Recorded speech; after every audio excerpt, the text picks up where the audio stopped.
Photo Getty Images. After Susan Kelechi Watson's first audition for This Is Us, she tried out for a play written by her friend Danai Gurira. That went so badly she started Googling how to start a new life in Montreal, working in a coffee shop and living in a $500 a month apartment.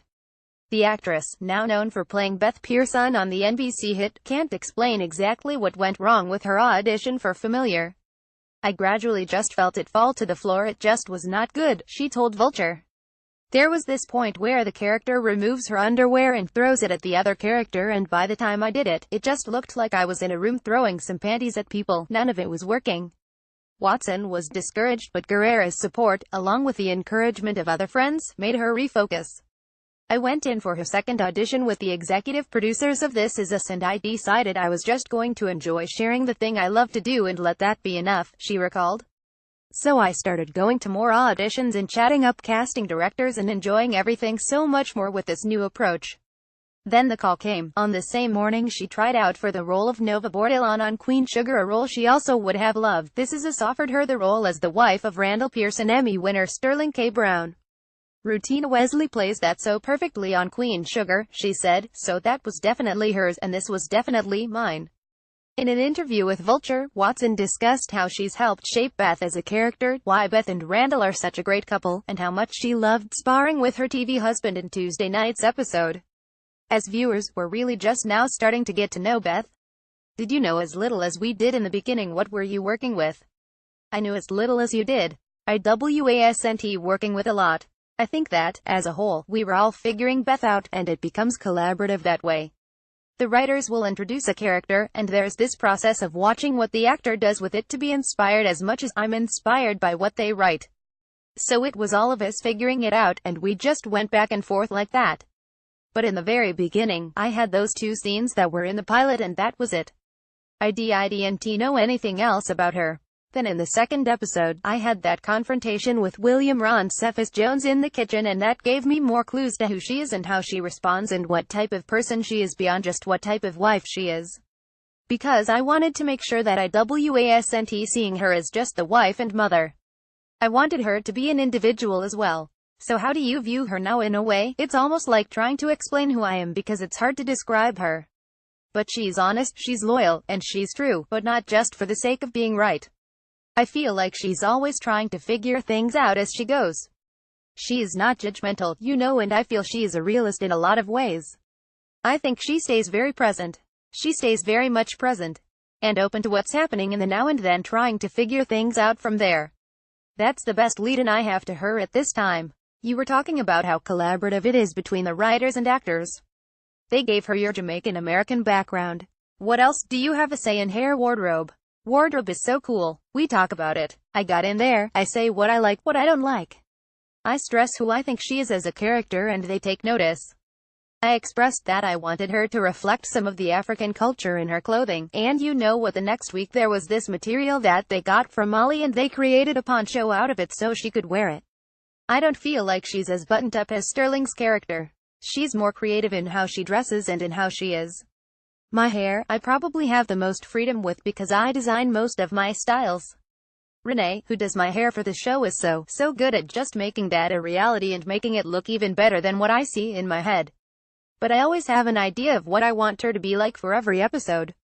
I'm not like that with every character, but with Beth it just always kinda comes to me before an episode and then we get it done. No matter what the style is, her hair is always very natural. Was that your choice, too? Yeah, it's something that I already had in my life. It's funny, I showed up at our first table read looking very differently from the way I did when I first auditioned. I had my hair up in this curly ponytail when we first auditioned, and then I came to the table read with these long twists in my head, and I just looked like a total hippie. It was a very earthy look, and they looked at me and they were like, the executives were like, that's different, and then they're like, we think you look really pretty. And I was like, well, thank you. And then from that point on nobody said anything to me, so I just kept doing what I wanted to do, and God bless NBC. They all just really kinda love it. And it's my shout out to black women, because for so long we've been told we have to look a certain way, or our hair has to be a certain way just to even be accepted or as a part of what is considered to be the American standard of beauty. But for all this, we just have a different texture hair, and there are beautiful things we could do with our hair. I'm just so happy that I have the opportunity to put that on NBC. It's right in the forefront of the television diaspora, and it gives a lot of people pride to see. You have no idea what it does for the consciousness and the self-esteem of so many people in this country who are beautiful, but for so long have been told their differences don't allow them to be. Beth and Randall have become the show's definition of relationship goals, maybe even more so than Jack and Rebecca. You and Sterling have such easy chemistry. How do you approach scenes? What's your process together? We work on it separately and then come together, and sometimes beforehand. We'll get together and rehearse it. Like the day of, we get together in each other's trailer or on set and run it together. We're both alums of NYU grad school, and so we've been trained in that respect, and it's like reading out of the same playbook. And he does the homework. He goes home and he makes sure that he does the work in the full way. We don't phone it in a lot on this show. Everybody really takes it to heart, so it makes it easier on all of us when the person we're working with is so deeply invested. It puts you right into that world. It really is about a deep investment in the character and always bringing a fullness to each and every scene we do together. Even when the camera's on the other person, we're full in acting out the scene.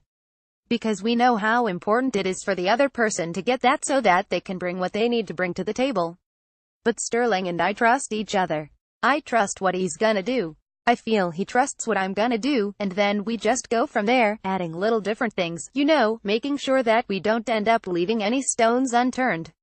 What do you think is so special about that marriage? I think they want to be married. It's just been a long time since we've seen people enjoy a marriage and fight for it and really care about one another and like each other. And what we're learning is that that's not boring. Marriage is either one of two things: it's boring or somebody's trying to get out of it.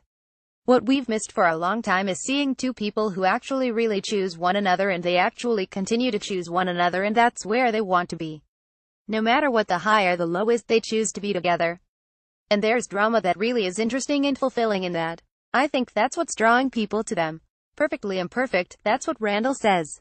Yes, perfectly imperfect. This person may not be perfect, but they're perfect for me. I think that's what he was saying, because it's not perfect, we're imperfect, but this is perfect for us, this works for us, and so let's find a way to make it continue to work for us.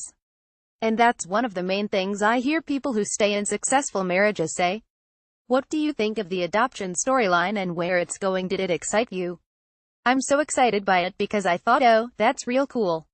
I think it caught a lot of people by surprise, and when I first read it I was like, oh, that is sort of the way to honor William, adopt someone who, like him, had a hard way to go. Let's really do this, let's really make a difference in somebody's life who thought they would never get a chance, and that to me symbolizes so much of like William and how Randall started. It also just expanded my idea of what compromise is. She had to find a way to take in what her husband was proposing. She had to find a way, and then it was like, okay, but how do I feel about this? How do I want to honor William? Beth wants to honor William, too. Randall's not alone in that, she wants to do it too. So it was kind of a perfect thing that they came up with that. Tell me about working on episode 2. Beth and Randall hilariously fought like we'd never seen them do, and Beth and Kevin had a sweet moment. There are two scenes I love doing in that episode. One was Kevin in the trailer. Working with Justin Hartley was so great, like we just came out of there like, dude, that was really fun. It just felt good because Justin and I, of course, love one another off of set, but it felt nice to be in a situation with Kevin where they were kind of expressing their appreciation for one another. Whereas a lot of times the scenes with them, they're a little bit at odds, but this was one of those scenes where they're really expressing appreciation. He appreciates who I am in his brother's life, and I appreciated him for giving me some clarity in that moment, from a source I didn't expect it to come from.